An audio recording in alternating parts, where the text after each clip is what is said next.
کاہن نے مجھے یہ کتاب دی ہے۔ اور صافن نے اس میں سے بادشاہ کے حضور پڑھا، اور ایسا ہوا کہ جب بادشاہ نے توریت کی باتیں سنی تو اپنے کپڑے پھاڑے۔ پیارے بھائی بہن، جب یوسیا خدا کے کلام کو سنے تو خدا کا کلام ان کے دل میں کام کرا، اور یوسیا جانے کہ انہوں بہت بڑے گنہگار ہیں۔ کپڑے پھاڑنے کا مطلب یہ ہے کہ یوسیا اپنے آپ کو خدا کے سامنے چھوٹا کرے۔ آیت 20 اور 21 میں لکھا ہوا ہے، پھر بادشاہ نے خلقیہ اور اخیقام بن صافن اور عبدون بن میکا اور صافن منشی اور بادشاہ کے نوکر عصایا کو یہ حکم دیا کہ جا اور میری طرف سے اور ان لوگوں کی طرف سے جو اسرائیل اور یہودا میں باقی رہ گئے ہیں، اس کتاب کی باتوں کے حق میں جو ملی ہے خداوند سے پوچھو، کیونکہ خداوند کا خیر جو ہم پر نازل ہوا ہے بڑا ہے، اس لیے کہ ہمارے باپ دادا نے خداوند کے کلام کو نہیں مانا ہے کہ سب کچھ جو اس کتاب میں لکھا ہے اس کے مطابق کرتے۔ پیارے بھائی بہن، جب خدا کے کلام کے طرف رجوع ہوتے ہیں تو بحالی پیدا ہوتی ہے۔ کیا ہوتی ہے؟ بحالی پیدا ہوتی ہے یا بحالی آتی ہے۔ کوئی دوسری چیز کے ذریعے سے بحالی پیدا نہیں ہو سکتی۔ آج ہمارے دنوں میں کیا خرابی ہے؟ ہم کیوں نہیں بحالی دیکھ سک رہے؟ اس کا جواب بہت ہی آسان ہے۔ جواب یہ ہے کہ کلیسیا جو ہے خدا کے کلام پہ زور زیادہ نہیں دے رہی ہے۔ کلیسیا میں خدا کے کلام سے بھی زیادہ طور طریقے استعمال ہو رہے ہیں کلیسیا میں بحالی پیدا کرنے کے لیے، مگر یہ نہیں ہو سکتا۔ اگر طور طریقے کے ذریعے سے بحالی کلیسیا میں پیدا کرنا چاہتے ہیں تو بالکل غلط بات ہے، اور یہ نہیں ہو سکتا، نہ کلیسیا میں اس کے ذریعے سے بحالی پیدا ہو سکتی ہے۔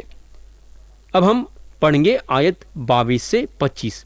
یہاں لکھا ہوا ہے، تب خلقیہ اور وہ جن کو بادشاہ نے حکم کیا تھا خلدہ نبیہ کے پاس، جو توشہ خانے کے دروگا سلوم بن توقحات بن خسرا کی بیوی تھی، گئے۔ وہ یروشلم میں مسنا نامی محلے میں رہتی تھی۔ سو انہوں نے اس سے وہ باتیں کہیں۔ اس نے ان سے کہا، خداوند اسرائیل کا خدا یوں فرماتا ہے کہ تم اس شخص سے جس نے تم کو میرے پاس بھیجا ہے کہو کہ خداوند یوں فرماتا ہے، دیکھ میں اس جگہ پر اور اس کے باشندوں پر آفت لاؤں گا، یعنی سب لعنتیں جو اس کتاب میں لکھی ہیں جو انہوں نے شاہ یہودا کے آگے پڑھی ہے، کیونکہ انہوں نے مجھے ترک کیا اور غیر معبودوں کے آگے باخور جلایا اور اپنے ہاتھوں کے سب کاموں سے مجھے غصہ دلا۔ سو میرا خیر اس مقام پر نازل ہوا ہے اور دھیما نہ ہوگا۔ تو میرے بھائی اور بہن، خدا جیسا وعدہ کرا ہے اپنا خیر نازل کرے گا، مگر بادشاہ یوسیا کے لیے خدا ایک خاص خبر رکھا ہے۔ آیت 26 سے 28 میں لکھا ہوا ہے، رہا شاہ یہودا جس نے تم کو خداوند سے دریافت کرنے کو بھیجا ہے، سو تم اس سے یوں کہنا کہ خداوند اسرائیل کا خدا یوں فرماتا ہے کہ ان باتوں کے بارے میں جو تو نے سنی ہیں، چونکہ تیرا دل موم ہو گیا اور تو نے خدا کے حضور عاجزی کی، جب تو نے اس کی وہ باتیں سنی جو اس نے اس مقام اور اس کے باشندوں کے خلاف کہی ہے، اور اپنے کو میرے حضور خاکسار بنایا اور اپنے کپڑے پھاڑ کر میرے آگے رویا، اس لیے میں نے بھی تیری سن لی ہے۔ خداوند فرماتا ہے، دیکھ میں تجھے تیرے باپ دادا کے ساتھ ملاؤں گا اور تو اپنی غور میں سلامتی سے پہنچایا جائے گا، اور ساری آفت کو جو میں اس مقام اور اس کے باشندوں پر لاؤں گا تیری آنکھیں نہیں دیکھیں گی۔ سو انہوں نے یہ جواب بادشاہ کو پہنچا دیا۔ پیارے بھائی بہن، خدا کا ارادہ یہ یہودا کے لوگوں پہ اپنا خیر انڈالنے کا ہے، مگر جب تک خدا اپنا خیر نہیں برسائے گا، جب تک کہ یوسیا یہ دنیا چھوڑ کے نہیں چلے جائیں گے۔ یعنی کہ خدا جو ہے یوسیا مرنے کے بعد اپنا خیر انڈالنا چاہتا تھا۔ آیت 29 سے 31 پڑھیں گے، تب بادشاہ نے یہودا اور یروشلم کے سب بزرگوں کو بلوا کر اکٹھا کیا، اور بادشاہ اور سارے اہل یہودا اور یروشلم کے باشندے، کاہن اور لاوی اور سب لوگ، کیا چھوٹے کیا بڑے، خداوند کے گھر کو گئے، اور اس نے جو عہد کی کتاب خداوند کے گھر میں ملی تھی اس کی سب باتیں ان کو پڑھ سنائیں۔ اور بادشاہ اپنی جگہ کھڑا ہوا اور خداوند کے آگے عہد کیا کہ وہ خداوند کی پیروی کرے گا اور اس کے حکموں اور اس کی شہادتوں اور آئین کو اپنے سارے دل اور ساری جان سے مانے گا، تاکہ اس عہد کی ان باتوں کو جو اس کتاب میں لکھی تھیں پورا کرے۔ پیارے بھائی اور بہن، میں یقین کرتا ہوں کہ آج ہم بحالی لا سکتے ہیں، مگر سب سے پہلے خدا کے کلام کی طرف پلٹنا ہوگا، یہ جاننے کے لیے کہ خدا کیا چاہتا ہے کہ ہم کریں۔ اس کے بعد میں یہ بات سے یقین کرتا ہوں کہ خدا کے لوگاں پوری طریقے سے اپنے آپ کو خدا کے حوالے کرنا چاہیے۔ آدھا دل خدا میں رہیں گا اور آدھا دل دنیا میں رہیں گا تو بحالی کیسا آ سکتی ہے؟ سوچو تھوڑی دیر کے لیے۔ تو بحالی پیدا کرنے کے لیے یہ بات دل میں ضرور پیدا کرنا کہ پوری طریقے سے اپنے آپ کو خدا کے حوالے کرنا ہے۔ اب ہم باب 35 اور اس کی آیت 16 سے 19 پڑھیں گے۔ یہاں لکھا ہوا ہے، سو اسی دن یوسیہ بادشاہ کے حکم کے مطابق فسح ماننے اور خداوند کے مذبح پر سوختنی قربانیاں چڑھانے کے لیے خداوند کی پوری عبادت کی تیاری کی گئی، اور بنی اسرائیل نے جو حاضر تھے فسح کو اس وقت اور فطری روٹی کی عید کو 7 دن تک منائی۔ اس کی مانند کوئی فسح سیموئیل نبی کے دنوں سے اسرائیل میں نہیں منایا گیا تھا، اور نہ شاہان اسرائیل میں سے کسی نے ایسی عید فسح کی جیسے یوسیہ اور کاہنوں اور لاویوں اور سارے یہودا اور اسرائیل نے جو حاضر تھے اور یروشلم کے باشندوں نے کی۔ یہ فسح یوسیہ کی سلطنت کے 18ویں برس میں منایا گیا۔ پیارے بھائی اور بہن، فسح جو ہے یسوع مسیح کے موت کی طرف اشارہ کرتا ہے، یعنی کہ فسح یسوع مسیح کی موت کی نشانی ہے۔ قوم یہ نوبت پہ پہنچ گئی کہ فسح منانے سے ان کو ان کے گناہوں کی معافی ہے۔ یہ ایک زبردست دن تھا تو یوسیہ لوگوں کو خدا کی طرف رجوع کرے۔ یہودا شہر میں بہت بڑی بحالی پیدا ہوئی، اور اس کے ذمہ دار یوسیہ ہیں جو کہ ایک اچھا کام کرے، کیونکہ لوگ خدا سے بالکل دور ہو گئے تھے۔ یہ ہوگا اب ہم کلام کے وہ حصے پہ آئیں گے جہاں یوسیہ کی موت ہو جاتی ہے۔ ہم پڑھیں گے باب 35 اور اس کی آیت 20 اور 21۔ یہاں لکھا ہوا ہے، اس سب کے بعد جب یوسیہ ہیکل کو تیار کر چکا تو شاہ مصر نیکو نے کرکمس سے جو فرات کے کنارے ہے لڑنے کے لیے چڑھائی کی، اور یوسیہ اس کے مقابلے کو نکلا، لیکن اس نے اس کے پاس ایلچیوں سے کہلا بھیجا کہ اے یہودا کے بادشاہ، تجھ سے میرا کیا کام؟ میں آج کے دن تجھ پر نہیں بلکہ اس خاندان پر چڑھائی کر رہا ہوں جس سے میری جنگ ہے، اور خدا نے مجھ کو جلدی کرنے کا حکم دیا ہے۔ سو تو خدا سے جو میرے ساتھ ہے مزاحم نہ ہو، ایسا نہ ہو کہ وہ تجھے ہلاک کر دے۔ پیارے بھائی اور بہن، یوسیہ یہ جنگ میں دخل دینے کی ضرورت نہیں تھی، انہوں آرام سے اپنی جگہ بیٹھے رہ سکتے تھے، مگر ہم کو معلوم ہونا چاہیے کہ یوسیہ یہاں اپنا غلط قدم اٹھائے، جس کا نتیجہ یہ ہوا کہ ان کی موت ہو گئی۔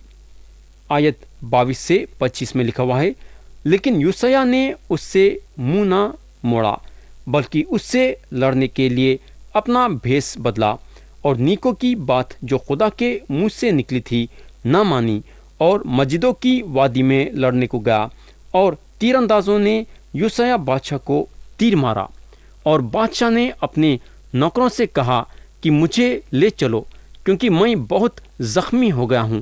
سو اس کے نوکروں نے اسے اس رتھ پر سے اتار کر اس کے دوسرے رتھ پر چڑھایا اور اسے یروشلم کو لے گئے، اور وہ مر گیا اور اپنے باپ دادا کی قبروں میں دفن ہوا۔ اور سارے یہودا اور یروشلم نے یوسیہ کے لیے ماتم کیا، اور